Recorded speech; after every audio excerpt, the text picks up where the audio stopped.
Matilda, the reader of books, video 7. Well, let me read it to you. A scab is something you have to put up with until the time comes when you can pick it off and flick it away. Mr. and Mrs Wormwood looked forward enormously to the time when they could pick their little daughter off and flick her away, preferably into the next county, or even further than that. Okay, so let me bring this book to this screen here. And let's talk a little bit about vocabulary first. Put up with is to tolerate. For example, let me see in my case, I can't put up with people who tell you a joke and then they pressure you into laughing at the joke, you know? I had a friend when I was a teenager. His name is Gomidis. Gomidis, if you watch this video, hi Gomidis! You know, he was very annoying. Very, very annoying. You know, the kind of guy that tells very ridiculous jokes and then he was like all laughing and looking at you. He's like, and then I gave her a book. And then, you know, you feel like, oh my God, right? And then you have to laugh. You know, you either have to try to resist, which is quite impossible, or you have to laugh, and then when you laugh, you feel really bad about yourself because you are laughing at something that is ridiculous. I can't put up with that kind of person. I know I've already told that experience in class, but I love to tell this experience because this is something for me, it's like a personal pleasure. It's like an accomplishment, right? So that story with Gomidis was when I was like 16 years old, and my personality, I have to admit, was pretty weak. So one day I was on the bus, you know, years later, because Gomidis, I had stopped seeing Gomidis. Gomidis was one of my church friends and I stopped going to church. Not because of Gomidis, of course. And I think I was already like 20 something and I met him on the bus and he was exactly the same. And so while we were traveling there, we greeted each other, you know, that was the first small talk, and then he came with his first horrible remark, you know, that is supposed to be funny. And it was very nice because he said that, and then he said, oh, and then she was on the bus. And then I just kept looking at him, and then he kept laughing, you know. And I was just looking at him, and then I just turned around and looked out of the window and looked again at him. And you can't imagine, guys, how uncomfortable he was. You know, he was like... and then he just turned and then looked out of the window, and then he was completely silent for the rest of the trip. I have to tell you that this is one of my biggest accomplishments. Every time I remember that, I feel so happy about myself, you know. Well, that's not the point. The point is, I can't put up with people that want to force you into laughing, you know. I went too far there, so let's go back to vocabulary here. Look, if you pick something off, so here's my scab, right? So I'm going to pick it off my skin. And then what I'm going to do with it, so here's my scab. It smells kind of bad, right? So I'm going just to take a look at what I'm doing here. Flick it, okay? Flick it. I'm going to flick it away, okay? I don't know, I have the impression I've said in one of the videos, not here maybe. It's interesting, you know, because in the United States, apparently, if you have some information on that, please let me know. But apparently, you don't play, you know, marble, you know, the little glass balls, you know. In Brazil, we play marble like this. You put the marble here, and then you play like this. In the United States, they flick it. And this is quite strange for me. Well, so flick it away. When you look forward to something, that's the structure. Please don't forget this structure. My camera is a little bit out of focus. It happens sometime. Come on. Okay, better now. So when you look forward to something, you expect something. You know, expect a lot, something that is going to happen in the future. Probably it's going to give you some pleasure and things like that. So there is this feeling of anticipation. Anticipation is another nice word. On the picture there in our Quizlet, I put a little boy, you know, just jumping by the side of the table and looking at a cake. So he is really looking forward to eating that cake. This is my other suggestion for you. When you look forward to something, or you look forward to a verb in the ing. I'm looking forward to reading more chapters of this nice story to you, beautiful people. Okay, and then we have county. Keep in mind that in the United States and in the UK as well, you have the country, and then you have the states, and here in Brazil, at least this is what here in Brazil, then we have the city, right? Of course, I was thinking, because in some cases you have the metropolitan region and etc. But you know, normally you have the country, the states, and the city inside.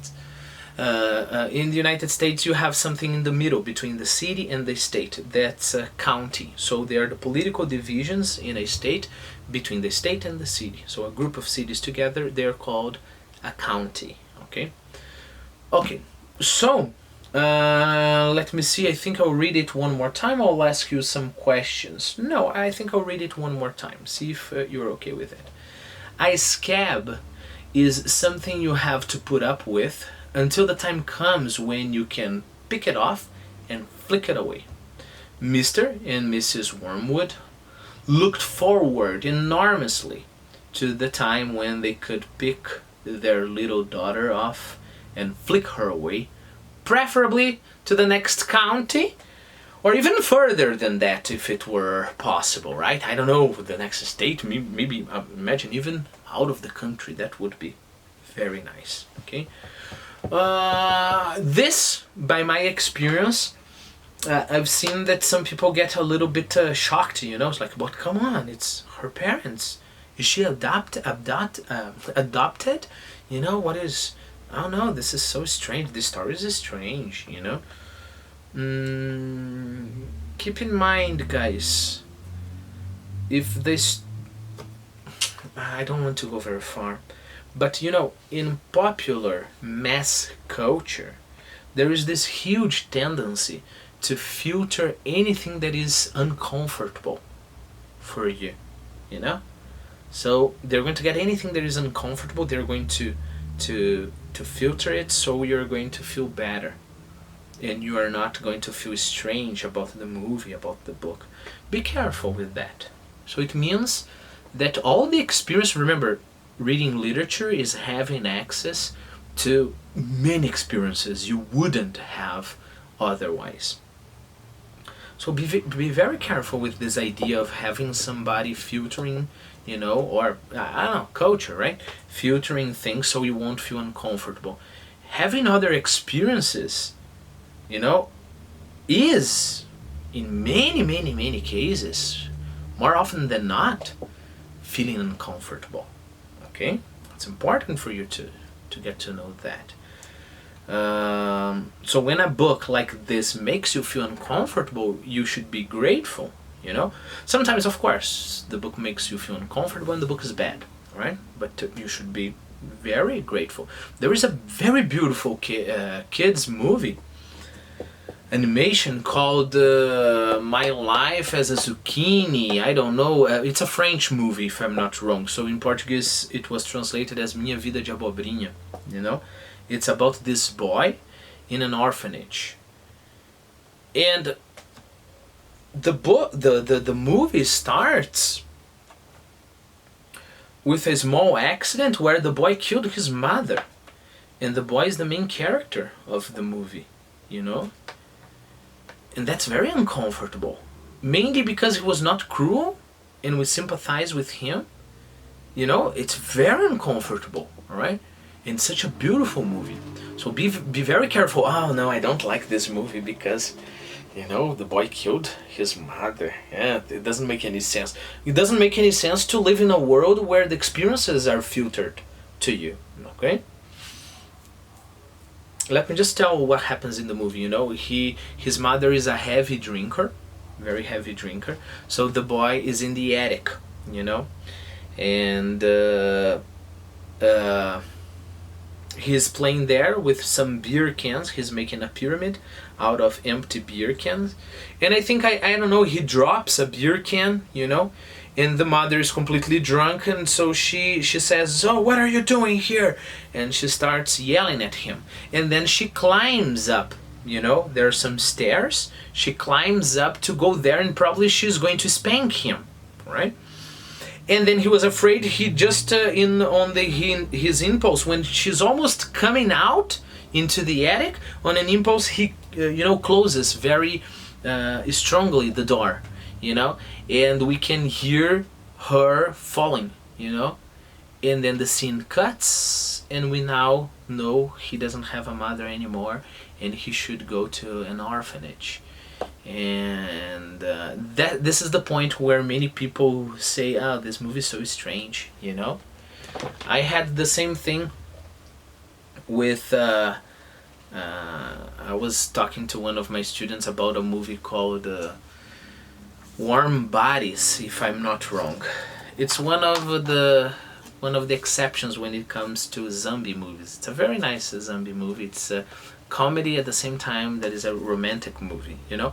And in the beginning of the scene, this zombie that is supposed to be like the main character of the movie, and he's going to have a romantic relationship with the girl, there is the other main character, he literally eats the girlfriend's boyfriend, including his brain, you know.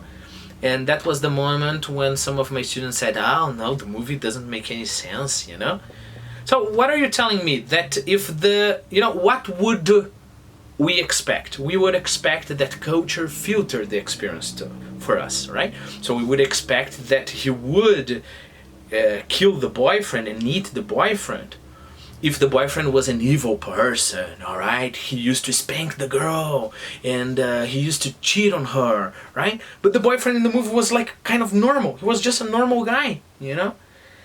So again, don't use your discomfort because your world is being filtered to be like this. Don't use that as a pretext to, as an excuse, right? As a pretext to judge movies and books as being bad, okay? You have to grow, you have to learn how to take it, okay? So this is one case, right? It's very sad that her father and her mother don't like her, you know? And she is a sweet little girl, and she's very smart, but her parents don't like her. She's not adopted or anything. Her parents just don't like her. And that's life. Guys, just analyze, you know, many cases of people that spank their kids almost to death, right? It happens, right? And we should be careful, you know. Good art is not something that is going to take us out of reality, right? That's not the point. Good art is something that is going to make us understand reality, okay? Even fiction, even fantasy, okay? Well, I went very far, right? So let's go back to the story. Okay, so if they could, they would send her even further, you know, to another county or, I don't know, another state.